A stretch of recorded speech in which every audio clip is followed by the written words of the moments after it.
जय हिंद दोस्तों, स्वागत है आपके अपने परिवार गोल एक संकल्प ऑनलाइन चैनल पर। तो चलिए आज का क्लास हम लोग स्टार्ट करते हैं। हम लोग पिछले क्लास में जो है 3.2 का पहला नंबर को कंप्लीट किए थे, है ना। तो चलिए आज के क्लास में हम लोग क्वेश्चन नंबर दूसरा से कंटिन्यू करेंगे। तो चलिए बच्चों देखते हैं हमारा 3.2 का क्वेश्चन नंबर दूसरा क्या है। तो चलिए बोर्ड पे आपका क्वेश्चन दिया गया है 3.2 का दूसरा नंबर सवाल। तो कहा जा रहा है कि अनुपातों a1/a2, b1/b2 और c1/c2 की तुलना कर ज्ञात कीजिए कि निम्न समीकरण का युग्म द्वारा निरूपित रेखाएं एक बिंदु पर प्रतिच्छेदित करती है। एक बिंदु पर क्या करती है? तो प्रतिच्छेदित करती है। लिखा हुआ है कि प्रतिच्छेदित करती है, समांतर है अथवा समपाती है ना। तो अब देखेंगे कि जो हमारा क्वेश्चन है दिया हुआ है ना, कि ये जो है ना इसका जो अनुपात बनेगा, समीकरण के युग्म का जो अनुपात बनेगा, तो क्या ये रेखा प्रतिच्छेदित करेगी, क्या समपाती होगी या फिर समांतर होगी। तो हम जो है क्वेश्चन बताने से पहले जब हम इंट्रोडक्शन का क्लास कर रहे थे वहाँ पे अनुपात के बारे में कुछ बातों को बताया था। आप लोगों को शायद याद नहीं होगा या होगा भी, तो आइए एक बार रिवीजन करते हैं, हम लोग देखते हैं, है ना। कि बच्चों वहाँ पे बताए थे कि जब अनुपात हमारा a1/a2 does not equal to b1/b2 होगा तो रेखा जो है ना, रेखा प्रतिच्छेद करेगी। रेखा क्या करेगी? प्रतिच्छेद करेगी और ये क्या हो जाएगा? संगत होगा। ये भी बोले थे, क्या था? संगत होगा। ठीक है। दूसरा कंडीशन क्या था कि जब अनुपात a1/a2 बराबर b1/b2 does not equal to c1/c2 रहेगा तो रेखा कैसा होगा? तो रेखा जो है ना समांतर होगा। रेखा क्या होगा? समांतर होगा।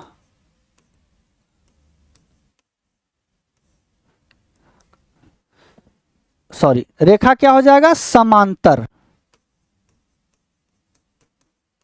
समांतर रेखा होगा और ये जो है असंगत होगा, क्योंकि दो रेखा एक दूसरे को कभी भी प्रतिच्छेदित नहीं हो करेगी, तो ये असंगत हो जाएगा। असंगत हो जाएगा। तीसरा हमारा जो है कंडीशन था कि a1/a2 बराबर b1/b2 बराबर c1/c2। अगर a1/a2 बराबर b1/b2 बराबर c1/c2 रहेगा तो रैखिक समीकरण का जो युग्म होगा उसकी जो रेखाएं हैं वो समपाती होगा। क्या हो जाएगा? समपाती होगा और ये संगत कहलाएगा। क्या कहलाएगा? संगत कहलाएगा। ये तीन कंडीशन था। कंडीशन नंबर पहला, दूसरा और ये तीसरा। ये तीन बात जो है हम वहाँ पे इंट्रोडक्शन में आप लोगों को बताए थे और आप यहाँ भी ध्यान रखेंगे। ये तो क्वेश्चन में तो जरूरी है ही है, साथ साथ ये ऑब्जेक्टिव में भी पूछ दिया जाता है। क्लियर है? तो चलिए अब हम लोग सवाल देखते हैं। तो कहा जा रहा है सवाल में कि अनुपात दिया हुआ है a1/a2 b1/b2 c1/c2, इसको तुलना करना है। यहाँ पे हमारा क्वेश्चन रोमन नंबर 1 दिया हुआ है। तो चलिए अब सीधे हम पहले सवाल को बनाते हैं। तो सवाल में जो हमारा समीकरण था, पहला जो रैखिक समीकरण था वो था a1/a2 plus b1/b2 plus c1 बराबर 0 और दूसरा रैखिक समीकरण था a1/a2 नहीं बच्चों, पहला जो रैखिक समीकरण था वो था a1x plus b1y plus c1 equal to 0 और दूसरा जो है रैखिक समीकरण था a2x plus b2y plus c2 बराबर 0। तो यहाँ जो हमारा दो रैखिक समीकरण दिया हुआ है, तो पहला वाला को हम क्या करेंगे? ये a1x है, ये b1y है और ये c1 है। उसी तरह ये a2x b2y और c2 है। तो अब हम क्या करेंगे? इसको पहले यहाँ पे लिखेंगे, है ना। लिखेंगे बच्चों हल। तो हल में जो है पहला समीकरण, ये हमारा क्या है, पहला समीकरण है, और ये क्या है, दूसरा समीकरण है।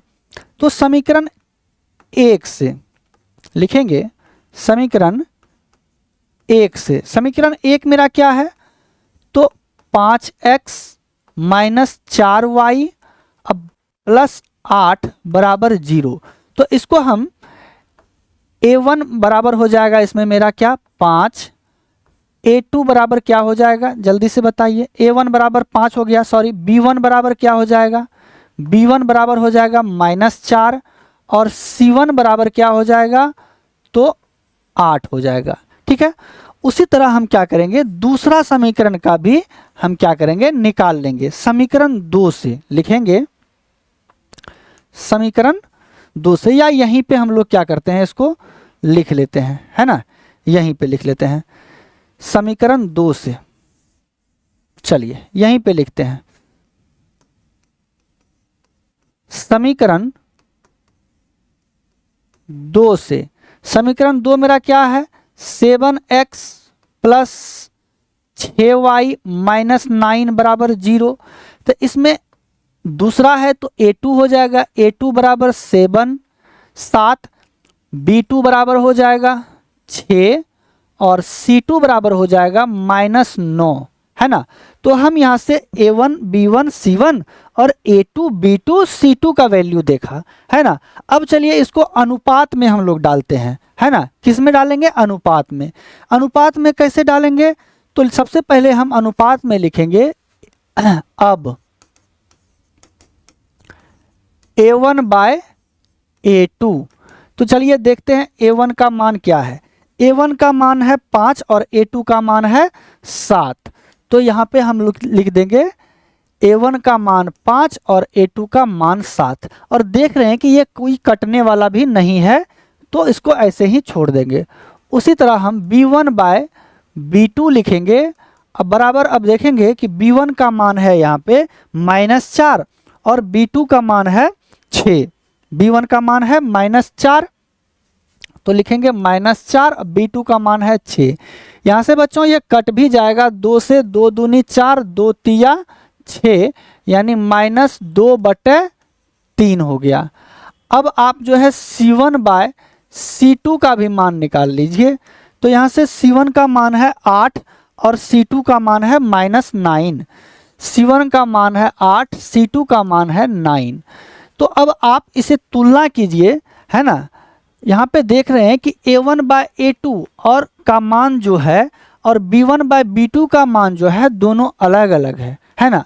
तो हमें आगे जाने की ज़रूरत नहीं है, यहीं पे हम लिख देंगे कि a1 by a2 does not equal to b1 by b2। अगर बराबर रहता तो हम फिर आगे तीसरा c1 बाय c2 को देखते। हम देख रहे हैं कि यहीं पे a1 बाय a2 का मान और b1 बाय b2 का मान दोनों में क्या है, दोनों अलग अलग है।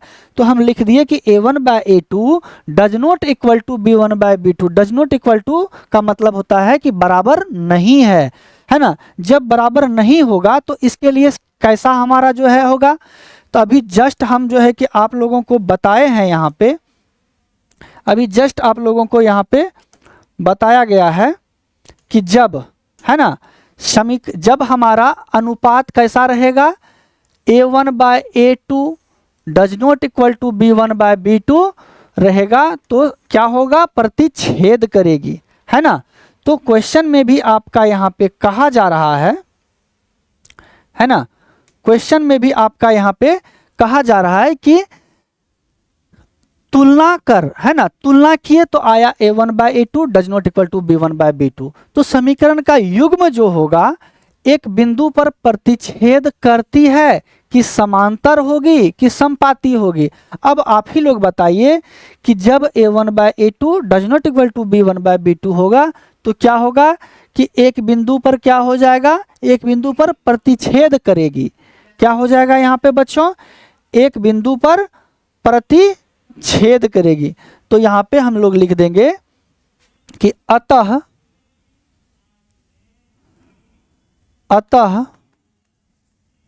रैखिक समीकरण का युग्म, यही है ना, अतः अतः निम्न समीकरण का युग्म निरूपित रेखाएं, है ना, लिखेंगे अतः समीकरण का युग्म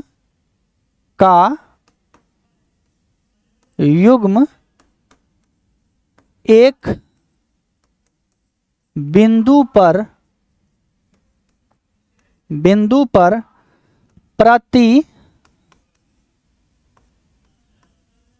प्रतिच्छेद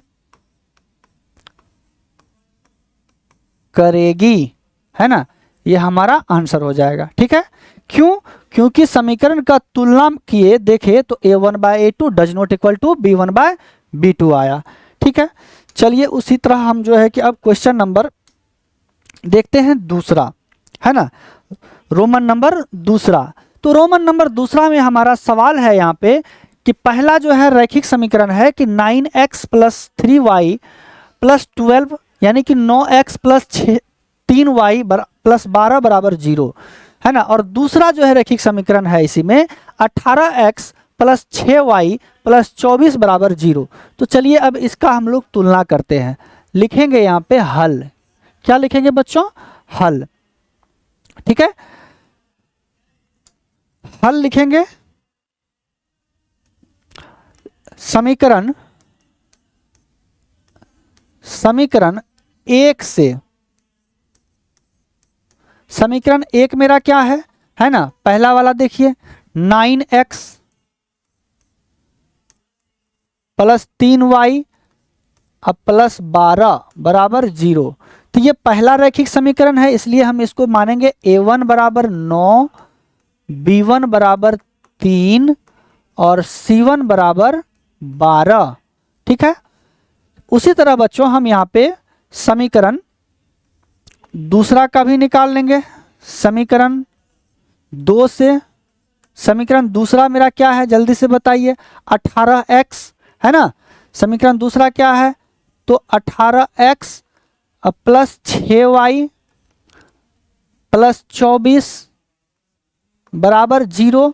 तो यहाँ से दूसरा है तो ये हो जाएगा a2 = 18, b2 बराबर जल्दी से बताइए? तो b2 = 6 हो जाएगा और c2 बराबर यहाँ से हो जाएगा हमारा 24। c2 बराबर क्या हो जाएगा? 24 हो जाएगा। c2 बराबर 24 हो गया। तो अब हम क्या करेंगे? अनुपात का, समीकरण के अनुपात का वैल्यू निकालेंगे, है ना, कि क्या क्या वैल्यू निकल रहा है a1/a2 b1/b2। तो सबसे पहले हम क्या करेंगे यहाँ से a1/a2। तो देखिए a1/a2, a1 का मान है 9, a2 का मान है 18। तो यहाँ लिखेंगे 9/18। तो कट जाएगा यहाँ 9 का 9, 9 दूना 18 यानी 1/2 आ गया। उसी तरह हम b1/b2 निकालेंगे, b1/b2। तो देखिए b1 का मान है 3 और b2 का मान है 6। b1 का मान है 3 और b2 का मान है 6। तो ये 3 एकम 3, 3 दूनी 6, ये भी हमारा 1/2 निकल के आ गया, है ना, 1/2 निकल के आ गया। चलिए तीसरा भी निकालते हैं, c1/c2। c1 का मान है 12 और c2 का मान है 24, 12, 24। तो ये कटेगा 12 का 12, 12 दूनी 24, ये भी 1/2। यानी हम देख रहे हैं कि हमारा a1/a2, b1/b2, c1/c2 सभी का मान क्या आया है? समान आया है, यानी 1/2, 1/2, 1/2। तो हम लोग यहाँ पे बच्चों लिखेंगे, है ना। तो समीकरण को कैसे लिखेंगे कि आया है आपका a1/a2, क्या आया है? a1/a2 बराबर b1/b2 बराबर c1/c2। ये आपका इस तरह आया है ना, यानी कि सभी के अनुपात का वैल्यू जो है समान आया है। तो अब बताइए कि जब सभी के अनुपात का वैल्यू समान आया है तो रैखिक समीकरण का युग्म कैसा होगा? क्या समपाती होगा, क्या समांतर होगा, है ना, क्या प्रतिच्छेदित करेगा? अभी जस्ट आप लोगों को बताए हैं, जल्दी से बताइए, है ना, कि जब बराबर होगा तो रैखिक समीकरण का युग्म जो होगा वो समपाती होगा। क्या होगा? समपाती। तो लिखेंगे अतः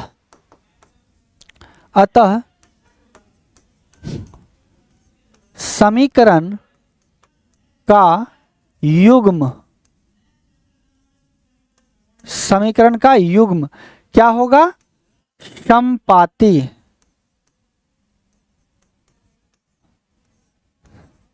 समपाती होगा, है ना आंसर। ठीक है, ज्यादा कुछ नहीं करना है, बस इतना ही लिख देना है, आप लोगों को आराम से नंबर मिल जाएगा। चलिए देखते हैं क्वेश्चन नंबर तीसरा, है ना। तीसरा देखिए हमारा बच्चों क्या है, क्वेश्चन नंबर तीसरा में कह रहा है कि पहला रैखिक समीकरण दिया हुआ है 6x माइनस 3y प्लस 10 बराबर 0, और दूसरा रैखिक समीकरण है 2x माइनस वाई प्लस 9 बराबर 0, है ना। तो हम पहला काम क्या करेंगे, लिखेंगे यहाँ पे हल, और समीकरण 1 से, समीकरण 1 से जल्दी से बताओ रे, समीकरण 1 क्या है? 6x माइनस 3y प्लस 10 बराबर 0, है ना। तो ये पहला समीकरण है, तो इसलिए हम a1 b1 c1 लेंगे, है ना। क्या लेंगे? a1 बराबर क्या हो जाएगा? x का जो गुणांक होता है वो a1 का वैल्यू होता है, तो 6 हो जाएगा, है ना। जो y का गुणांक होता है वो b1 हो जाता है हमारा, तो -3 है, -3। उसी तरह c1 का वैल्यू हो जाएगा हमारा क्या? तो 10। चलिए यहाँ से a1 b1 c1 निकल गया, क्लियर है। तो अब हम लोग समीकरण दूसरा का भी निकाल लेते हैं, समीकरण 2 से, है ना। समीकरण 2 से हम देखेंगे, समीकरण दूसरा हमारा है क्या है बच्चों? समीकरण दूसरा हमारा है तो 2x माइनस वाई और प्लस 9 बराबर 0, ये रहा हमारा दूसरा वाला समीकरण का रैखिक समीकरण, है ना। तो यहां से हो जाएगा a2 बराबर 2, b2 बराबर y के गुणांक में कुछ नहीं है तो 1 है ना। तो यहाँ हो जाएगा माइनस लगा हुआ है y में, तो -1, और c2 बराबर हो जाएगा c2 बराबर हो जाएगा 9। अब हम लोग यहाँ से इसका क्या करेंगे? a1 by a2 b1 by a2 का वैल्यू निकालेंगे, है ना। तो सबसे पहले हम लोग a1 बाई a2 निकालते हैं। तो देखिए a1 का मान 6 और a2 का मान क्या है? 2। तो यहाँ से लिख देंगे 6/2, 2 से ये भाग लग जाएगा, 2 तिया 6, 3 हो गया, है ना a1 बाई a2 का मान। अब b1 bye a2 bye a1 by a2 निकाल लिए। अब होगा b1 by b2, b1 by b2, b1 का मान है -3 और b2 का मान है -1, ये हो जाएगा -3 बट्टे में -1, माइनस माइनस कैंसिल, यहाँ से 1 से भाग देंगे, है ना 3 में, तो 3 बार में भाग लग जाएगा, ये भी हमारा निकल के आ गया 3। अब आप उसी तरह c1 बाय c2 को निकालिए। तो c1 का मान है 10 और c2 का मान है 9। बच्चों ये भाग नहीं लगेगा, c1 बाय c2 हो जाएगा हमारा 10/9। तो हम देखें यहाँ पे कि a1 बाय a2 और b1 बाय b2 दोनों का वैल्यू समान आया, और c1 बाय c2 का वैल्यू जो है वो अलग आया। तो हम यहाँ से इसका तुलना में क्या लिखेंगे? तो हम लोग यहाँ पे इसका तुलना में लिखेंगे यहाँ पे, इसलिए a1 बाय a2 बराबर था b1 बाय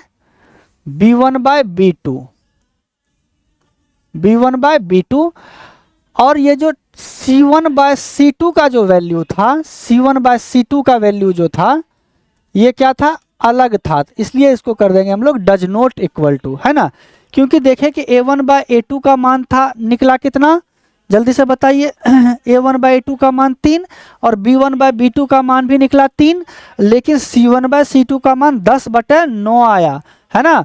तो ये दोनों बराबर था और ये अलग था, तो लिखे a1/a2 बराबर b1/b2 does not equal to c1/c2। अगर हमारा रैखिक समीकरण ऐसा रहे तो अब आप ही बताइए कि रैखिक समीकरण का युग्म कैसा होगा। क्या रेखा प्रतिच्छेदित करेगी, या समपाती होगी, या समांतर होगी, जल्दी से बताइए। तो हम लोग अभी जस्ट पढ़े हैं कि जब a1/a2 बराबर b1/b2 और does not equal to c1/c2 रहे तो रेखा कैसा होगा, समांतर होगा। रेखा कैसा होगा, समांतर। तो बच्चों यहाँ पे क्या लिखेंगे हम लोग, बच्चों लिखेंगे हम लोग अतः समीकरण का युग्म जो है, समीकरण का युग्म क्या होगा, समपाती। समपाती होगा जी नहीं, समपाती नहीं, मार्बो करेंगे, समांतर। क्या हो जाएगा, समांतर होगा।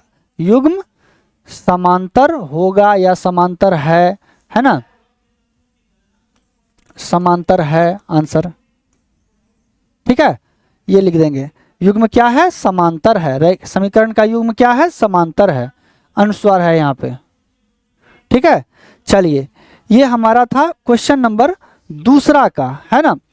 हम लोगों ने यहाँ पे क्वेश्चन नंबर दूसरा में जो है जितना भी क्वेश्चन था हमारा, क्वेश्चन नंबर दूसरा में कुल 3 क्वेश्चन था। तो तीनों क्वेश्चन हम लोगों ने यहाँ पे बहुत ही बेहतरीन तरीका से, बेहतरीन ढंग से सॉल्व किए और देखे कि कौन सा रैखिक समीकरण समांतर था, कौन प्रतिच्छेदित किया, कौन समपाती था।